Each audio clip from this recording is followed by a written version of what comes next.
Okay, I just got done watching the Rings of Power season finale. I didn't have a screener this time. They actually did send me a screener, but it was like halfway through actually watching the episode on Amazon Prime. So thanks, Amazon. Yeah, wow. What an episode. Where to even begin? We cover sort of all four storylines. The episode opens up with the stranger making his way through this forest, and the three witches find him and tell him that he is Lord Sauron. So this is essentially just a huge head fake for the audience. It's to distract them. It's a magic trick. They're saying, "Hey, look at this hand." Well, they may do the trick with the other hand, right? The other hand is taking place in Eregion, where Galadriel and Halbrand have teleported from the Southlands, or Mordor, or whatever. They've teleported there, whew, and they are in Eregion just right when Elrond and Gil-galad are also in Eregion. Everyone's there. It's a big old party. Although I guess Gil-galad shows up and then leaves again. He makes like a leaf and Balrogs. So really quickly, even though these red herring witches are telling the stranger that he's Sauron, really quickly it becomes readily apparent that Halbrand is actually Sauron, because he starts talking to Celebrimbor. He's like, "Wow, you're Celebrimbor, the real Celebrimbor. I've heard all about you. I'm so amazed to work with you. And here's some ideas." He's like, "Well, thanks so much for these great ideas." And he says, "Call it a gift." And it's like, "Oh, right, the gifts of Anatar." It becomes very apparent right away. And then once this starts going, once he starts giving Celebrimbor ideas, Galadriel gets suspicious, because you can't pull one over on Galadriel. I mean, you can pull one over on Galadriel the whole season, but once he starts giving ideas to Celebrimbor, she's like, "Hey, dude from the Eregion Hall of Lore, will you go find me a scroll about the lineage of the Southlands, the kings of the Southlands?" And sure enough, it turns out that there are no king of the Southlands. The line was broken 1,000 years ago. Seems like something maybe they could have found out in the Hall of Lore in Numenor, when they found all that stuff really fast in the first place. But that would have ruined the surprise. So we'll just get this Region bullshit out of the way. First, Gil-galad tells them they can't do anything, and they're like, "Please let us make something, please. Why can't we try? We've worked so hard." And he's like, "Okay, fine, whatever, but you don't have much time, because we have this contrived timeline that the showrunners have made for us." And then they're like, "Okay, we only have this much mithril," and the idea that Sauron has, is to mix it with an alloy, something that no elven smith would ever consider doing on their own. So they set to work, and they're like, "Well, we don't have much, so we're going to make just one item, a crown, because circles are good." Circles. What else can you make with a circle? Then it turns out they're going to make two things. They're going to make two, like, bracelets maybe, or rings. No, there's rings. And then Galadriel confronts Halbrand, and he's like, "I've been here since before the song, and I have many names." And then they have this big, like, confrontation in her mind, or in his mind, or whatever. And I mean, some of that could have been good if the setup had been good. You know, if the setup hadn't been her coincidentally running into him on the ocean, in the middle of the ocean. Like, if it wasn't all built on coincidences, this could have actually maybe worked a little bit. But it all relied on Gil-galad sending her to Valinor, her jumping off the ship, her running into him in the middle of the ocean, and then getting them all the way here, and then all the way up until, like, the whole elvish healing thing, and them riding weeks, although it's only days in the show, to Eregion. It's all just so contrived. Like, there's no careful plotting here. There's no there's no care at all to detail, and it's all set up not because of choices or interesting interactions, but because of crazy coincidences. And that's never as fun, never as compelling a story.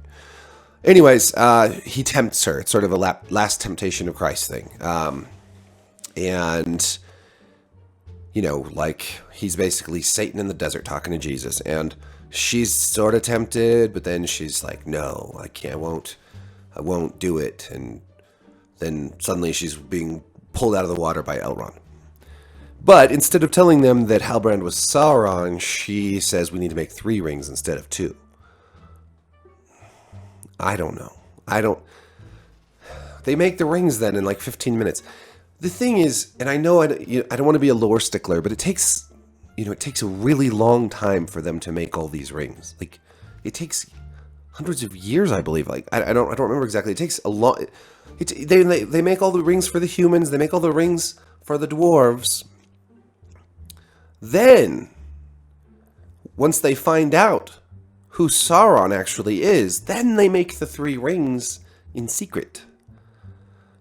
And then Sauron attacks to get the rings and to find where all the rings are. And they just have thrown all that out the window. I mean, it's one thing to change a few things when you're adapting a story, but they have thrown so much out the window, and then they've just invented wholesale tons and tons of other stuff. So Eregion is a disaster. They go to great lengths to show the rings being made in just a few minutes. But at least some of it was kind of engaging, Then there's the Hobbit storyline. We'll go back to the stranger.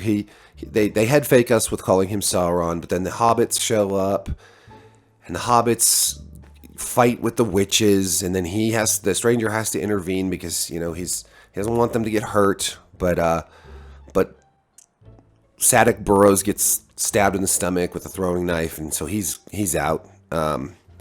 And finally, the M&M witch drops her staff and goes and starts burning everything, and she's going to burn everybody up, but she's taking her sweet time.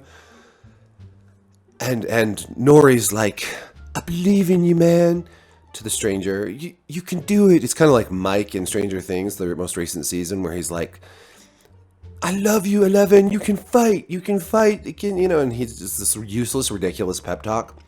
And then 11 is like, I can fight through the power of love. Well, that's kind of what happens here. She gives him the staff, which we knew he needed a staff or something to control his magic. But not only does it help him control his magic, it restores at least some of his memories. And he steals a Gandalf line from the trilogy, and he's like, "From shadow you came, and to shadow you shall return," which is just copying. It's like he's only got one line for bad guys. He's like a video game character. He's like out of Overwatch or something. Gandalf's the Overwatch character. "From shadow you came, and from shadow you will return," or whatever. And he blasts the witches, and they get like skull faces, like they're Nazgul or something. If you're wearing the ring. Sorry, I'm still so sick. Bear with me. Just like this endless chest congestion and phlegm. So he banishes them, and they turn into like butterflies or some shit, and then the staff melts. But it's really funny. When he's like going at them with the staff, they're like, "You're not Sauron, and he says, "I'm good." It's like I could see like that being a line in the Goonies when what's his face who's like, "Hey, you guys." I could see him saying that to his, "I'm good." Like, this is just bad. It's bad. How do they get this script through quality control? I just don't know. But worse still, after we all learned that if he's obviously Gandalf, just like Halbrand was obviously going to be Sauron. Such big surprises and reveals, guys. No one saw any of this coming. Then we get the hobbits saying goodbye to Nori, who they send off with the stranger. They send their daughter off with a strange man who does creepy magic. He's going to Rune in the east to learn about himself. And there's like 18 different goodbyes. I think that the showrunners are copying Peter Jackson's Return of the King, where there was like goodbye, like ending after ending, goodbye after goodbye. It just took forever. It was one of the worst parts about that movie. It just goes on. I could not believe how many times that she has to say goodbye to different people, and just the endless stupid Harfoot conversations, and it's just at first I liked the Harfoots. I thought they had potential, but by now they're just the most saccharine, cloying little pieces of shit. And then Poppy's like, "Why does everyone I love have to leave me?" And Nori, instead of being like, "Well, why don't you come, huh?" She's like, "Yeah, I don't know, like, you suck, Poppy, bye." And she leaves. And then he's like, the stranger's all like, "Are you sure you sure about this?" And she's like, "I've never been more sure about anything in my life." And he's like, "Well, why don't you wave to say goodbye to them?" And she's like, "If I turn around, I won't go." We don't get any dwarves in this episode, so I guess the Balrog and the dwarves and stuff are going to be saved for the third age. Or the second season. We get a little bit of Numenor. The Numenorians sail back in their giant ship. You get a real sense of how big this ship is because there's, no, it looks absolutely tiny. I have no idea where all the horses are stored. There's a scene with Muriel and Elendil, and it's totally useless and pointless and serves no purpose. And it doesn't look like they're on a ship because they're not even like moving like with the waves. It's just totally still. There's no one else in there, so clearly they've got lots and lots of space. We just don't.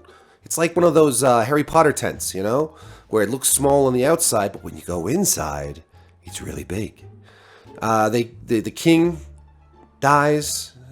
Muriel's father, and Ar-Pharazôn has an evil look in his eyes, and there's a scene with the king and Isildur's fake useless sister that amounts to nothing.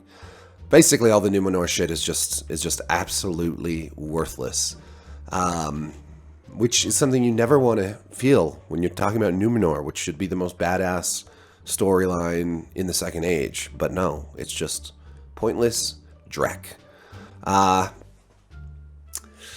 So yeah, Sauron is Halbrand, and the stranger is Gandalf. We all knew this. The king is dead. Ar-Pharazôn's definitely going to take over. I guess the story in the second season is going to be about... now they forged the rings in like 1/4 of an episode, so are they going to go make the 9 rings for the men and the 7 for the dwarves? How do you change the most fundamental part, the rings themselves in the Rings of Power? How do you change that so fundamentally? And it's just like, cool, we have such fidelity to Tolkien. This is... I'm not angry. I'm just amused at this point. It's a travesty. And the fact that Tolkien's estate let it happen is a joke. So, R.I.P. Rings of Power. Which is R.O.P., but yeah, R.I.P. Rings of Power. I cannot believe they're going to try to make 5 seasons out of this. Let me know what you thought of this sterling season finale down in the comments, and I will see you next time. Peace.